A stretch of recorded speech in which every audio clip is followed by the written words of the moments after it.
they believe they're a little weak on the wing position, which I think Thibault will help. I think Zaire Williams will help, but like they could use some more juice on the wing, and maybe they get Kuminga done, maybe they don't. Again, all I can tell you is Rob Pelinka keeps calling about Jonathan Kuminga. Have the Lakers finally cracked the code? Looking at everything they've done this summer, it's becoming pretty clear what they were building toward. They've constructed a roster specifically designed to maximize Luka Dončić, surrounding their superstar with the right pieces to elevate his game and turn the Lakers into a legitimate threat. But the real question is, have they finally found a formula that could make this team unstoppable? To Dončić. Spencer Jones on him. Here's the double. Dončić on the drive. Step back. Puts it up. Puts it in! With 5/10 of a second remaining. It looks an awful lot like the 2024 Mavericks team that made a run to the NBA Finals. Walker Kessler gives the Lakers a legitimate lob threat and a defensive anchor at the rim. Quentin Grimes, Colin Stone, Sani Aldama, Matisse Thybulle, and Zaire Williams give them the athletic, switchable bodies you need when you're building around a superstar who's going to have the ball in his hands for most of the game. The formula is familiar: spacing, defense, athleticism, and a whole lot of screens for Luka. But there's one problem. This Lakers team is still missing a piece that made the Mavericks formula work, and it's the kind of hole that can quietly decide an entire playoff series. So how does this roster actually stack up against the 2024 Mavericks? And what's the one thing the Lakers still haven't solved? Because talent probably isn't going to be the issue. The real question is whether all these pieces can actually translate into wins when the stakes get higher. The 2023-24 Mavericks were one of the clearest examples we've ever seen of what happens when you build around Luka Dončić the right way.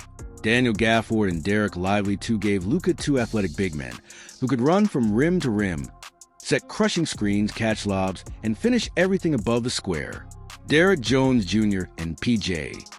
Washington took on the toughest perimeter assignments, so Luka didn't have to. Josh Green and Dante Exum provided valuable minutes off the bench. Tim Hardaway Jr. gave them another source of shot making. And then there was Kyrie Irving, the ultimate safety valve. When the offense stalled, Dallas had another superstar who could take the ball, create his own shot, and get a bucket when nothing else was working. Every player had a purpose. Either they made Luka's life easier, or they covered for something Luka couldn't do. That was the entire design. And that's exactly what made the Nico Harrison trade so difficult for Dallas fans to stomach. The Mavericks spent years figuring out how to build the perfect ecosystem around Luka. They finally found a formula, and then traded away the player that formula was built for. By the time Luka landed in Los Angeles, the Lakers simply didn't have the personnel or the structure to compete at the highest level. So when Luka and his camp sat down with the Lakers to negotiate his extension, The Athletic reported that the front office made him a promise. They would build a team around him modeled after that 2024 Mavericks roster. That meant real center play. Lob threats who could give Luka what Gafford and Lively gave him. Wings who could defend without destroying the spacing.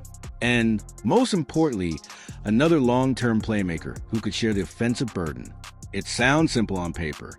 Maximize what makes Luka one of the most dangerous offensive players on the planet, and surround him with enough defense and athleticism to hide what he doesn't do. But getting there required some painful decisions that Lakers fans are still processing. LeBron James is gone.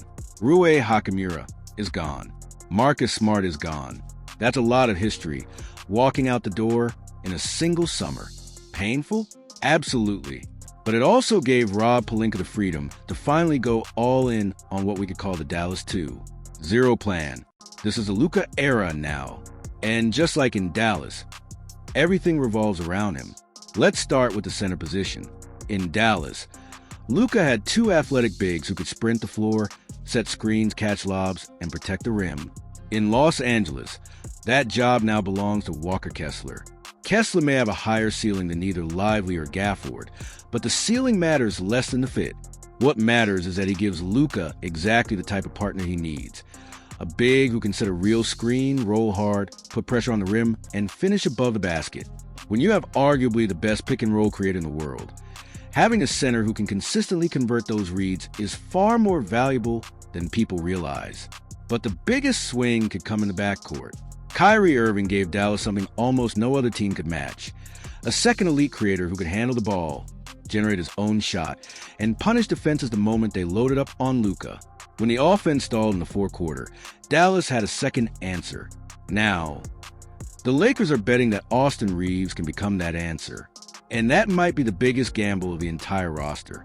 Because if Reaves can take that next step as a creator, the Lakers may have finally found the formula. But if he can't, then there may still be one glaring weakness standing between Luka and another deep playoff run.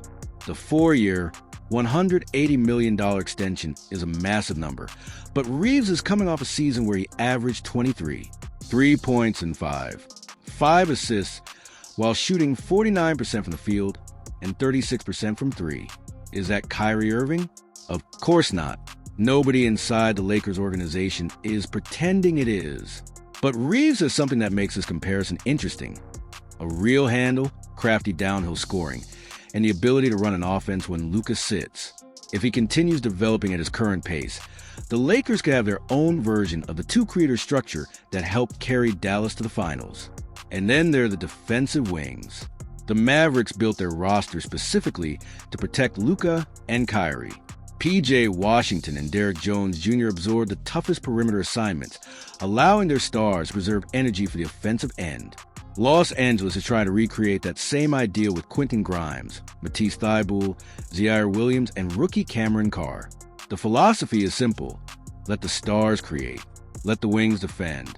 But the bench scoring is where these two rosters start to separate. Dallas had Tim Hardaway Jr., who could give them around 14 points a night as a high-volume catch-and-shoot weapon. The Lakers went in a different direction with Collin Sexton, a downhill scorer who can create his own looks instead of waiting for someone else to set him up. Stone is a different flavor of the same concept. He gives the Lakers offense on nights when the starters can't buy a bucket. And he's also the kind of player you can throw into the starting lineup in an emergency without completely disrupting the system. Put everything together, and the Lakers have essentially rebuilt the 2024 Mavericks blueprint. Almost every major piece is there, but there's one glaring difference. Dallas had P.J. Washington at power forward, and that role mattered far more than his box score number suggested. Washington could switch on to guards, defend bigger players, rebound, knock down corner threes, and contribute without demanding the ball. He was the ultimate connector, and that's exactly what's missing in Los Angeles. The Lakers still need a big, versatile forward who can do a little bit of everything and make the entire lineup fit together. Santi Aldama comes close in terms of offensive versatility, but defensively, he's simply not on P.J. Washington's level.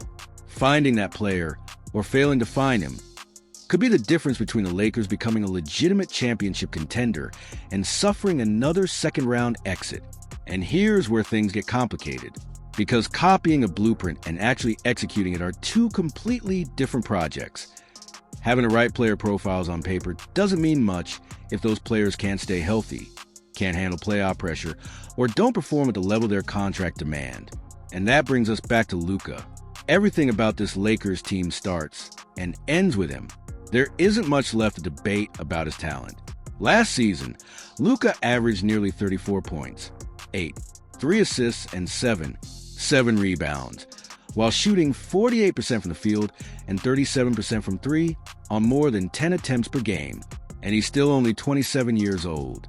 For most players, 27 is when they're entering the heart of their prime. For Luka, there's another reason for optimism. His game isn't built around freakish explosiveness.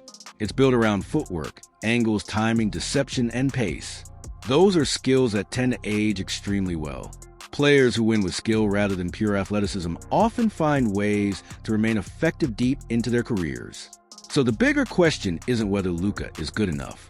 It's whether he can stay available when it matters most. Because that's what hurt the Lakers last season. Oklahoma City swept them in the second round, and Luka's health was a massive part of the story. If Luka had been fully healthy for that series, maybe the Lakers steal a game or two. Maybe the entire series looks different. We'll never know, but that's precisely why Luka is the first make-or-break piece of this roster. The Lakers can survive a bad night. They can't survive a bad April. And the second make-or-break player is Austin Reaves. With LeBron gone, Reaves is no longer simply a talented supporting piece. He's the number 2 option.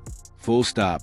And if you go back and rewatch that Thunder series, There are legitimate questions about whether he's ready to carry that kind of responsibility when the pressure reaches its peak. Because this season, the Lakers aren't just asking Reaves to score.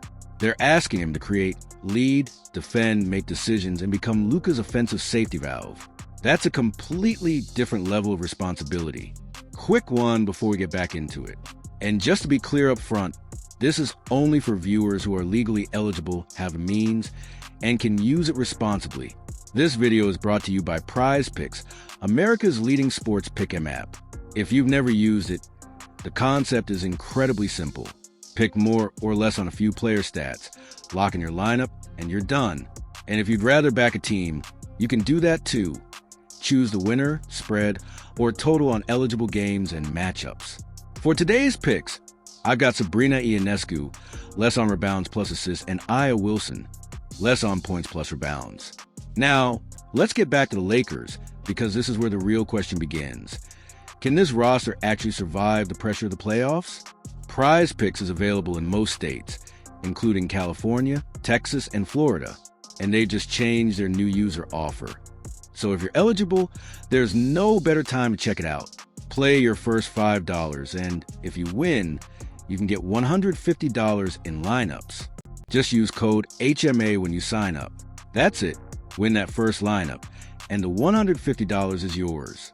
Again, only participate if you're legally eligible, can afford, and you're keeping things responsible. Play smart. Use code HMA at sign-up. Links are in the description. Now, back to the Lakers. Game 1 was probably their best opportunity to steal a win in Oklahoma City. A solid night from Reaves wasn't going to be enough. The Lakers needed him to carry a much bigger portion of the offense. Instead, he went 3-4-16 from the field, 0-4-5 from 3, and finished with just 8 points in a 108-90 loss. That was the moment the series fell over, and everyone watching could see why.